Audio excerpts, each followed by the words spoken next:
On today's episode, we're going to talk about common wine flaws and wine faults that could really mess up your wine.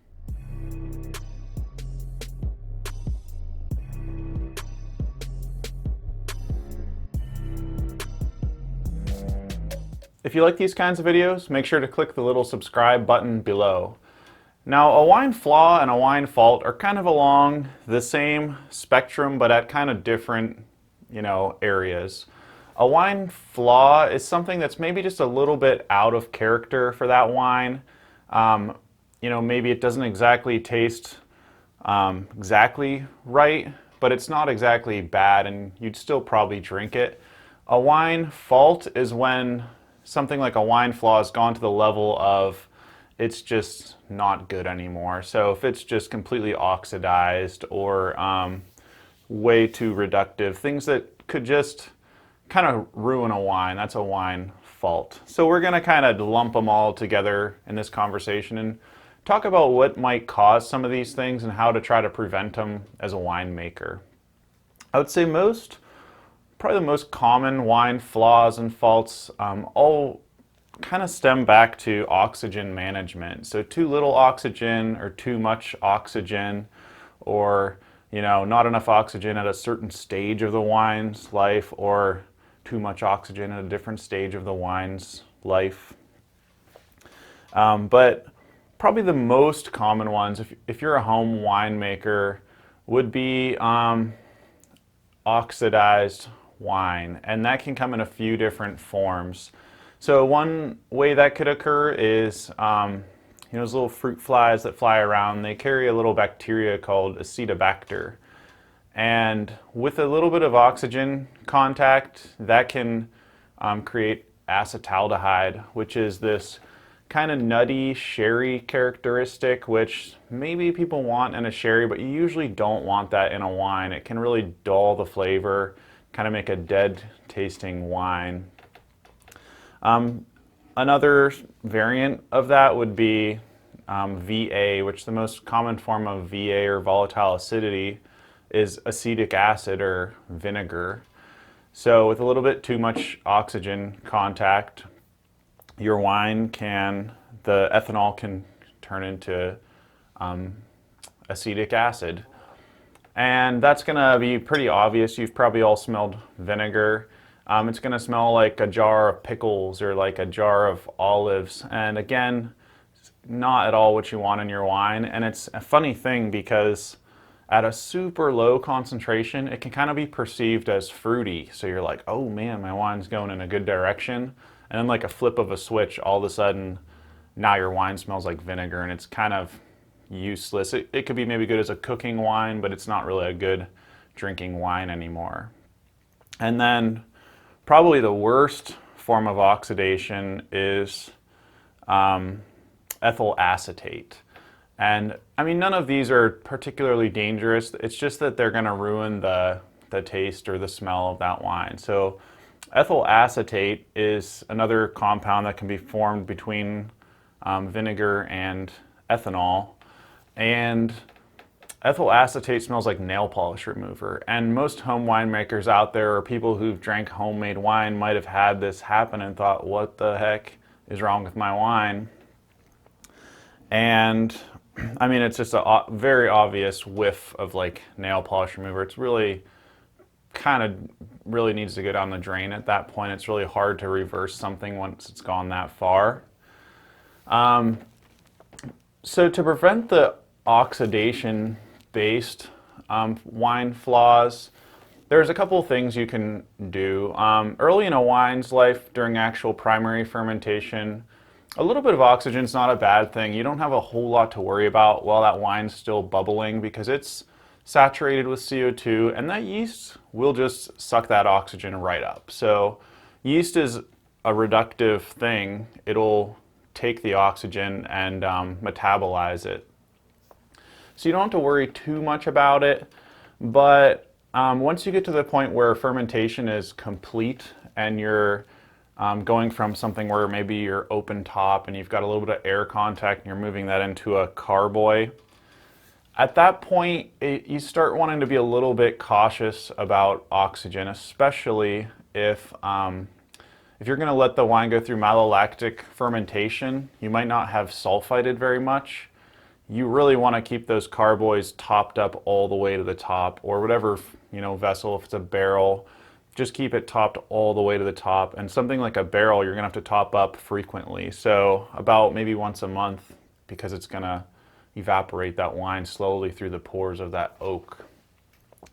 So, just keeping the wine away from oxygen at the stage when it's, incapable of absorbing it anymore, that's important. But then the number 2 defense is going to be sulfur dioxide or SO2 management.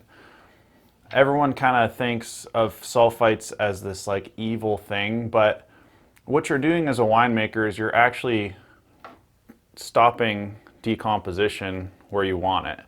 So grapes want to turn to, or juice wants to turn into wine, but wine wants to turn into vinegar. You're trying to stop it and keep it at this stage so you can keep it for years and drink it for years. You're not in the game of making vinegar. And sulfur dioxide is also a natural byproduct of fermentation. So it's already there, it's just that it oxidizes away pretty quickly. So if you don't add it back, you're not going to really have a lot to protect those grapes, other than the tannin will protect it a little bit, but you're just not going to have a lot to protect that wine from oxidation. So as soon as malolactic fermentation has completed, just hit that wine with a dose of sulfites. This happens in the form of potassium metabisulfite if you're a winemaker, and I've got some videos on how to do that and how much to add to keep that wine safe. So make sure to check those out. Other things you can do is you can use inert gases when you're transferring wines just to minimize oxygen contact. And just as a general rule of thumb, the older the wine gets, the less oxygen friendly it's going to be. A young wine's got a lot of things to react, a lot of kind of unreacted compounds in there that'll snatch up that oxygen molecule and bind it so it's not there to oxidize or, allow that acetobacter to multiply on you. So those are going to be your key oxidation related flaws. Now, what happens a lot of times with young or new winemakers is you have a wine that oxidizes and you're like, man, never again, I'm never going to let this wine ever see oxygen. Well, then you swing too far the other direction. And the other direction would be the opposite of oxidation, which is reductive. And if you've had a fermentation that kind of smells like rotten eggs, or that's hydrogen sulfide, that would be the very start of the reductive process. And it's okay to go just like a little bit reductive, because you are kind of on the good side of things, and over time it'll just swing right back to the middle if you're just a smidge reductive. But it's easy to go way, way too far. So if you were to take a wine and starve it of oxygen during fermentation completely, and also maybe don't give it enough nutrient, maybe it doesn't have all the nitrogen that it needs, you'll have this hydrogen sulfide issue. That's pretty easy to get rid of. You can kind of splash the wine around. Just make sure you give that wine some oxygen, and you can feed that yeast. That'll also help. So if you can cure it at this stage, you're not going to be too bad off. But if you don't, hydrogen sulfide will morph into something called mercaptan. And mercaptan is bad news for wine. It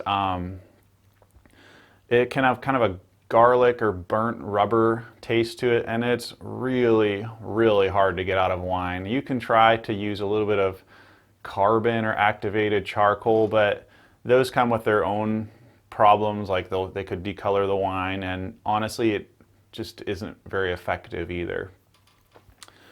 So to try to prevent these things, again, just let the wine get a little air during fermentation. Make sure to feed the yeast, so use something like a nice yeast nutrient like Fermate K. Something with a little nitrogen can be nice, even a little bit of DAP, diammonium phosphate. and just keep that yeast fed just until about a third of the way through the sugars. You don't want to feed it too long because then you could leave residual nutrients for other bad bacteria to feed on during the aging process. In the event that you're completely done fermenting and you still have a little bit of hydrogen sulfide, maybe a little more than you feel comfortable with, you can treat the wine with copper sulfate. And that's definitely read instructions on that and follow them to the T, because copper sulfate's poisonous, and you want to just make sure that it all reacts with the hydrogen sulfide and falls out as elemental copper. And you're using like micro doses of this stuff. It's really not that, it's not dangerous if you use it right. You just don't want to accidentally move a decimal point or something when you're adding this stuff. Some of the other things you can run into that probably aren't going to completely kill your wine, but they're just things you can kind of steer to try to just make better wine are bretannomyces. This is a wild yeast. It's often used in beer making. It can kind of create like a musty barnyard smells in the wine. It can kind of come off as like a bacon or smoky smell sometimes, but usually it's not something that you desire. And some ways to kind of try to prevent that are just a small sulfide addition pre-fermentation can knock down any of those wild yeasts. And also if you inoculate with your own chosen yeast strain and it can establish itself, it'll compete enough to hold that stuff down. So because you definitely don't want bretannomyces to be the dominant yeast in the fermentation. There's on the talk of yeast, there are some other bad yeasts out there, like Schizosaccharomyces, Chalecara. Some of these yeasts, generally the biggest issue is they'll create vinegar during the fermentation process. And of course that's not something that you want. And again, that small sulfite addition, maybe 40 to 50 parts per million pre-fermentation, is something that'll really help to push those back and let the yeast that you add kind of be dominant. And you're at much more risk if you are going to do something like a wild fermentation of all these, of course, bad wild yeasts. Another thing that can happen, and this is really common, and it's not I would call it a very small flaw, but pyrazine. So if those grapes aren't getting enough sunlight in the vineyard, maybe they let the canopy grow over and shading the berries more than they maybe should have, you could have pyrazine, which is the bell pepper characteristic in a wine. And pyrazine in a subtle levels is by some people considered okay, some people hate it. To try to minimize that, you can just make sure you have a lot of tannin. Tannin can bind with it. You can, of course, in the vineyard, you can try to pull some leaves to try to allow more sun to the berries. But if I have a wine that's a little green, or they'll call it herbaceous or vegetal, what I'll usually do is I'll take powdered tannin and hit it with a little bit more tannin than I normally would, and I'll even do that into the aging period. Also, just a little tiny bit of air over time, or just time, can help to slowly eliminate that pyrazine. Another thing is TCA, or Cork Taint. So you really want to make sure you're buying quality oak products, quality cork products. That's usually where TCA comes from. TCA can smell like Band-Aids or vinyl, or it can smell like wet cardboard. It's just, it's not a great thing. Something you can do is just as some preventative stuff, if you ever have oak or cork, just smell it, make sure it smells nice and woody and fresh. That's generally the source of that. Another thing you can do is try to not use anything with chlorine in the winery, because the C component of TCA, it's trichloroanisole, and if you don't give it the C, the chlorine, it's really hard for it to exist. So that's one way to try to at least lower your risk of having TCA issues. Diacetyl is another You could call it a flaw. It's only, I would say, a flaw when it's in the wrong wine. So diacetyl is that buttery characteristic that you get in something like a Chardonnay that comes from malolactic fermentation. Now, if you let malolactic fermentation happen, it's going to make diacetyl. If you let it happen under colder conditions, it's going to make a little bit more diacetyl because it's going to be a little bit more stressed. Not necessarily a bad thing in a red wine, not necessarily a bad thing in something like a Chardonnay. But if you want a crisp, fruity wine, maybe you want a crisp Riesling, you might not want it to be all that buttery. You might want it to retain that fruity character. So to prevent this from happening, you really want to avoid having malolactic fermentation. The thing a lot of wineries will do is they'll use sterile filtration to filter out any bacteria, including malolactic bacteria. As a home winemaker, you can sulfite. So as soon as that fermentation's fully done, hit it with a good bit of sulfite. So normally on a red wine, I go a little bit less. You just don't need as much. With a white wine, if you're trying to intentionally prevent malolactic fermentation, you're going to want to hit it with, say, 60 or 70 parts per million of free SO2. And you're not going to smell that. You're not going to perceive that. Those are still going to be lower than the thresholds you would ever notice in a wine. Excess SO2, though, can actually be a wine flaw. So once you get up around, say, over 100 parts per million, or it's more realistically maybe 200 parts per million of sulfur dioxide, you can start to smell a subtle, like a burnt match character, or it can just kind of mute some of those other smells. It can actually smell kind of fresh, but it will just mute some of the fruity smells. So you need to use sulfite, but you don't want to go too heavy-handed with it. Usually what I'll actually do, especially with things like a white wine, is I'll do one heavy addition, and then I'll even actually do up to about 100 parts per million one time, and then that'll slowly disappear or dissipate over time, and by the time I go into bottle, I might be somewhere down around 50 parts per million, but I don't have to keep adding it. And I can really knock down those malolactic bacteria with that big heavy addition. Another flaw is just going to be general wine balance, whether it be acid and tannin balance, alcohol, just general wine balance. There's generally a target that you want to be within for the wine. Like a red wine, you've got a decent amount of alcohol. You will be in somewhere, say, to the 12 to 15% alcohol range, and your pH is going to be in the 3.5 to 3.7 range. And there's this kind of balancing act that you're doing with that to make it kind of taste right and have the right mouthfeel. With the white wine, the alcohol can be a little bit lower. It can go a little higher on some of the dry whites, but you're looking at maybe, say, 10.5 to 13.5% alcohol, but the acid can also be a lot higher. So pHs of 3.0 to around 3.3. If you rolled out with something like a Riesling with a pH of 3.7, it's just not going to have that crispness that you want in a Riesling.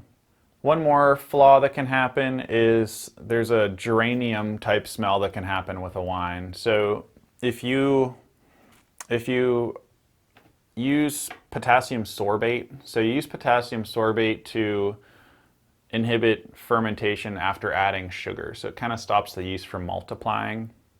Or if you want to keep any residual sugar, you could add potassium sorbate. It's also called sorbic acid. But if you allow malolactic fermentation to happen after adding potassium sorbate, the malolactic bacteria will consume some of that sorbic acid and create this kind of geranium smell that you obviously don't want in a wine. So that's another kind of little thing to be aware of as far as wine flaws can go, or wine faults can go. I think I've mostly covered the most common things you could run into as a winemaker in terms of wine flaws and faults. Now there's a whole number of more rare occurrences, but these are going to be the ones that almost any winemaker could run into. If you have any flaws or faults you've ran into that I might not have mentioned, make sure to mention them in the comments below. And if you have any more tips in order to prevent those, also be sure to mention them. Also in the past, I mentioned that I might offer little stainless steel punch down tools for sale. So I've made some here. These have a screwdriver handle, a stainless steel rod, and a stainless steel puncher. I'm going to offer these on my website, so keep an eye out for that at smartwinemaking.com. Thanks for watching.